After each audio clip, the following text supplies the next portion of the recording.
L ജിയുടെ ബോർഡാണ്. ട്യൂബിൽ നിന്നൊക്കെ ഡിസ്കണക്ട് ചെയ്ത് വെച്ചിരിക്കുകയാണ്. അതിൻ്റെ കംപ്ലൈൻറ്റ് സ്റ്റാൻഡ് ബൈ റിലീസ് ആവുന്നില്ല, ഓസിലേഷൻ ഇല്ല.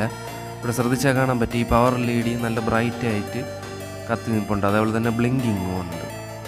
ഓക്കെ, അപ്പോൾ അതിൽ ഓസിലേഷൻ ഇല്ല. അപ്പോൾ ബോർഡൊക്കെ ചെക്ക് ചെയ്തപ്പോൾ ബോർഡിൽ നല്ല ഡ്രൈ ഉണ്ട്. ഓക്കെ, അപ്പോൾ ബോർഡ് കംപ്ലീറ്റ് ആയിട്ട് ഡ്രൈ സോൾഡർ ചെയ്യാണ്. ഓക്കെ, പിന്നെ ബോർഡ് കംപ്ലീറ്റ് ആയിട്ട് ഡ്രൈ സോൾഡർ ചെയ്യുന്ന വീഡിയോ ഞാൻ ഇവിടെ എടുത്തിട്ടില്ല, കുറച്ച് വീഡിയോ മാത്രമേ എടുത്തിട്ടുള്ളൂ. അപ്പോൾ ഡ്രൈ സോൾഡർ ചെയ്തിട്ട് TV ഓൺ ചെയ്ത് നോക്കുക, അതായത് ബോർഡ് ഓൺ ചെയ്ത് നോക്കുക. അപ്പോൾ അത് ഡ്രൈ സോൾഡർ ചെയ്തിട്ടുണ്ട്. ഡ്രൈ സോൾഡർ ചെയ്ത് ഓൺ ചെയ്യുമ്പോഴത്തേക്കും കറക്റ്റ് ഓസിലേഷൻ എല്ലാം വന്നിട്ടുണ്ട്. ആ LED ബ്ലിങ്കിങ് ഒക്കെ മാറി. ഇപ്പോൾ ബോർഡ് എടുത്ത് ട്യൂബിലോട്ട് കണക്ട് ചെയ്ത് വെച്ചിട്ടുണ്ട്. ഇനി ഓൺ ചെയ്ത് നോക്കാം. അതാ ഓൺ ചെയ്തിട്ടുണ്ട്, ഓസിലേഷൻ വന്നത് കറക്റ്റ്, സ്ക്രീനും കാര്യങ്ങളെല്ലാം വന്നിട്ടുണ്ട്. അപ്പോൾ കംപ്ലൈൻറ്റ്സ് എല്ലാം മാറി. അപ്പോൾ വീഡിയോ ഇഷ്ടപ്പെട്ട വീഡിയോ ലൈക്ക് അടിക്കാനും ചാനലൊന്ന് കയറി സബ്സ്ക്രൈബ് ചെയ്യാനും തൊട്ടടുത്തുള്ള ബെല്ലൈക്കൺ കൂടെ ഓൺ ചെയ്ത് വയ്ക്കാനും മറക്കല്ലേ. അപ്പോൾ താങ്ക് യു ഫോർ വാച്ചിങ്.